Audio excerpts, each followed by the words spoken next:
la victime a effectivement le droit d'acheter des armes de collection.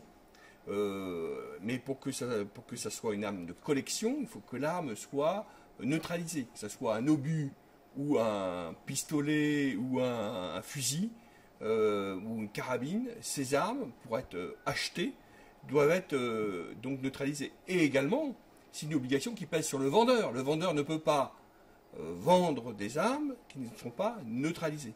Or, en l'espèce, manifestement, le vendeur a vendu un obus qui n'était pas neutralisé.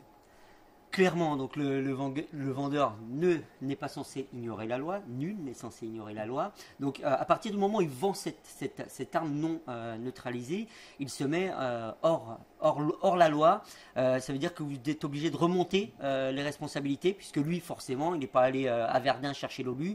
Il y aura quelqu'un qui lui a vendu. Donc il y a toute une chaîne de responsabilités à trouver aujourd'hui. C'est ça le cœur de l'enquête pour homicide involontaire. Alors effectivement, les investigations commencent donc, et ont pour but de remonter la chaîne de responsabilité et essayer de déterminer d'où vient cet obus, qui l'a découvert, qui l'a remis en vente, qui l'a revendu, qui l'a revendu, puisque manifestement cet obus est passé entre de multiples mains, et comme cela, essayer de cerner cette chaîne de responsabilité. Voilà le but essentiel des investigations qui sont actuellement en cours. 3 à 5 ans pour homicide involontaire, faute grave ou faute aggravée ou faute simple. C'est l'enquête qui dira ce qu'encourt déjà ce vendeur et peut-être les autres responsables.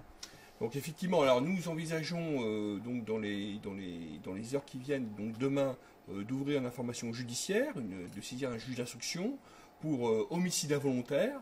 Alors, selon que la faute est grave ou la faute est dite légère, les peines peuvent varier entre 3 et 5 ans pour homicide involontaire. Donc, bien sûr, c'était à la suite de cette instruction, à la fin de cette instruction, qu'on pourra déterminer, qualifier s'il s'agit bien d'une faute grave ou d'une faute légère qui pourrait être donc reprochée donc, aux vendeurs et aux autres revendeurs qui ont eu entre les mains cet obus.